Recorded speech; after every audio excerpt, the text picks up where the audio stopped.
अस्सलाम वालेकुम दोस्तों, असां दा व्लॉग शुरू करने हैं जी अल मदीना तो असां हुण इत्थे नाते हैं, फ्रेश वगैरह होए हैं, गुसल शुसल कीता ते हुण जा रहे हैं मदीने पाक। इंशाल्लाह अफतारी उत्थे करे सीए ते उस तो बाद इत्थां मदीने दा ही लोड है। उस तो बाद आके अफतारी तो बाद खाली करे सीए इस मत्ते ते जनाब असां नाते शाते हैं। इत्थां गड्डियां खलारियां से अरशद भाई नाल ते तसवर भाई ते हुण उस तो बाद इंशाल्लाह वहने मदीने पाक दे रहने दवार आलम दवार तरबूश। ठीक है, इतने हुण गड्डियां खलारियां से इतने गुसल वगैरह किया तो हुण इंशाल्लाह वान के हाज़री देने हैं तो इंशाल्लाह अफतारी हरम पाक करे सीए तो उस तो बाद इंशाल्लाह जड़ा ना लोड अपना खाली करे सीए।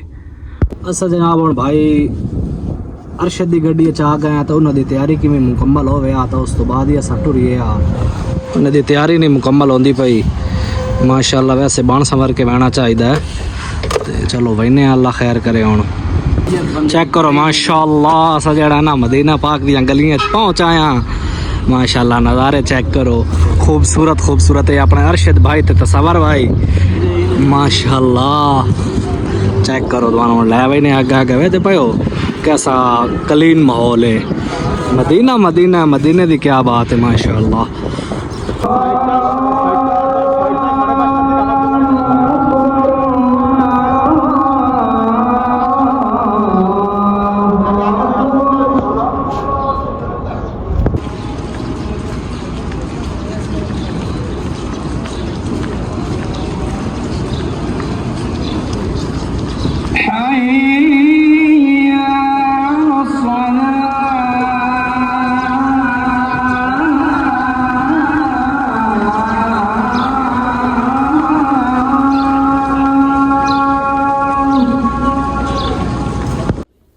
माशाल्लाह वेखो अस्सलातु वस्सलामु अलैका या सय्यदी या रसूल अल्लाह। असा जनाब अंदर पहुंच आया माशाल्लाह। छतरियां जड़ियां फिलहाल धोपे माशाल्लाह खुलियां खलियां ते खूबसूरत नज़ारे चेक करो माशाल्लाह। अल्लाह पाक हर मुसलमान नू इत्थे ले आवे अपने ते अपने प्यारे महबूब दे दर दी ज़ियारत नसीब फरमावे। कबूतर चेक करो कैसा खूबसूरत मंजर है माशाल्लाह, चेक करो इत्थे बंदा आ जावे तो वापस जावन नू दिल नहीं आता माशाल्लाह।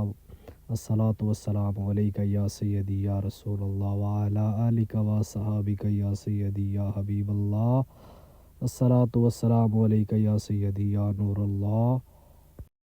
माशाल्लाह सुन मस्जिद दे अंदर आ गए माशाल्लाह। मस्जिद दा अंदरू नज़ारा चेक करो माशाल्लाह, बहुत ही खूबसूरत मस्जिद है। असुन मस्जिद नबवी दे अंदर आए वदे हैं। बाहर दा नज़ारा चेक करो माशाल्लाह, खूबसूरत जिहा व्यू, ऐसा व्यू मैं दुनिया ते किदा नहीं होर वेख्या। हुण जी अफ्तार दा टाइम हो गया ते दस्तरखान लग गए माशाल्लाह ते असां फिलहाल अंदर ही बैठे हैं ते हुण अफ्तारी करने आ।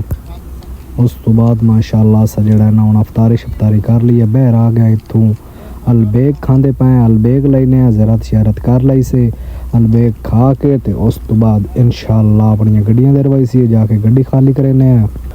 यही नहीं अलबेग दा अंदर दा मंजर, ए अलबेग साड़ी आ गई है। इत्थां बह के खांदे पाए ते वक्त इंशाल्लाह वेंदे पाए अपनी गड्डियां दे ते तुहानू मिलदे हैं नेक्स्ट व्लॉग दा इत्थां एंड करने। अल्लाह हाफिज़।